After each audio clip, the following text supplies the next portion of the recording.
पृथ्वी पर है तो फिर हिरणाक्ष ने पृथ्वी को समुद्र में कैसे छिपा दिया था। श्री विष्णु पुराण में वर्णित भगवान विष्णु के अवतार में तीसरे हैं भगवान वाराह। इस अवतार में उन्होंने हिरण्यकशिपु के छोटे भाई हिरण्यकशिपु का वध कर पृथ्वी का उद्धार किया था।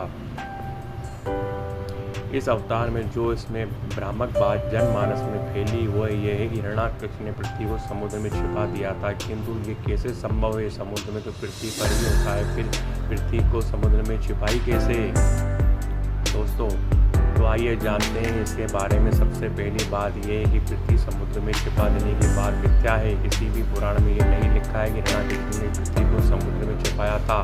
दशावतार कथा में सबसे स्थान विष्णु पुराण में मिलती है कि इससे अतिरिक्त 24,000 श्लोक में भी इसका विस्तार से वर्णन किया गया है। दोनों ग्रंथों में साफ साफ लिखा है कि हिरण्याक्ष ने पृथ्वी को समुद्र में नहीं बल्कि रसातल में छिपाया था।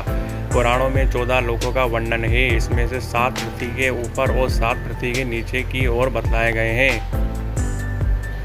वाराह अवतार भगवान का बहुत ही प्रिय अवतार था। इसमें 12 अवतार में भगवान जो 7 लोग पृथ्वी से ऊपर की ओर हैं वे हैं भूलोक, स्वलोक, महलोक, जनलोक, तपोलोक और ब्रह्मालोक। उसी प्रकार पृथ्वी के नीचे के 7 लोग हैं वे हैं अतल लोक, वितल लोक, सतल लोक, रसातल लोक, तलातल लोक, महातल लोक और पाताल लोक। ये 14 लोग पृथ्वी में अलग माने जाते हैं। दोस्तों इन्हीं में से एक लोग रसातल में हिरण्याक्ष ने पृथ्वी को छुपाया था। कुछ स्थानों पर ऐसा भी वर्णन है कि हिरण्याक्ष ने पृथ्वी को 7वें पाताल, जिसका नाम पाताल ही है, वहां छिपा दिया था, किंतु अधिकतर स्थानों पर रसातल का नाम ही वर्णित है। ऐसा माना जाता है कि रसातल में वणिक नामक दैत्य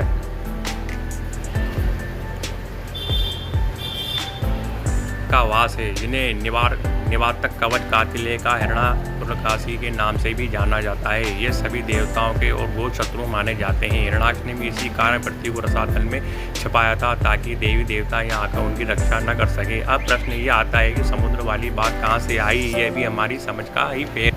कहा जाता है कि सभी 14 लोग शून्य तक पहले खगोलीय सागर का भाग है। इसी खगोलिक सागर को ही कुछ विद्वान भवसागर भी कहते हैं। इसी कारण कुछ स्थानों पर यह लिख दिया गया है कि हिरण्याक्ष ने पृथ्वी को खगोलिक समुद्र में छिपा दिया।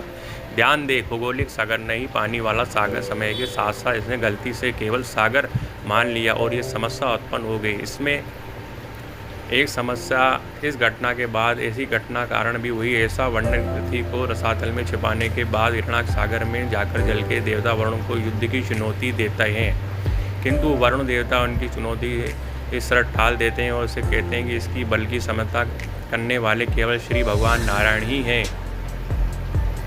अतः जो जाकर उन्हें ही युद्ध की चुनौती दे। तब हिरण्याक्ष नारायण से युद्ध करने चल देता है और बाद में उसे वरुण देवता और देवर्षि नारद से पता चला है कि भगवान विष्णु इस समय वाराह के रूप में पृथ्वी का उद्धार करने रसातल में गए हैं। इस पर जब हिरण्याक्ष रसातल पहुंचा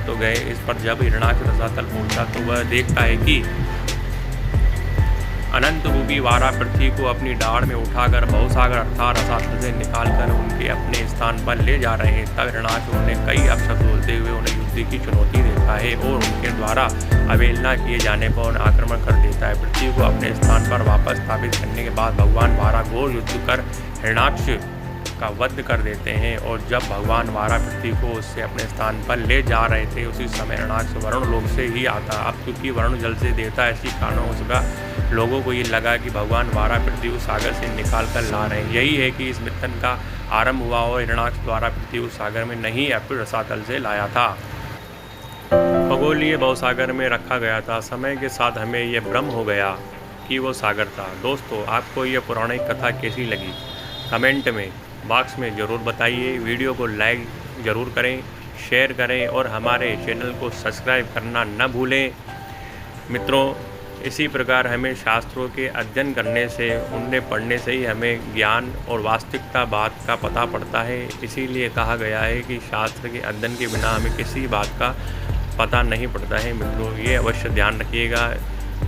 जय श्री कृष्णा, राधे राधे।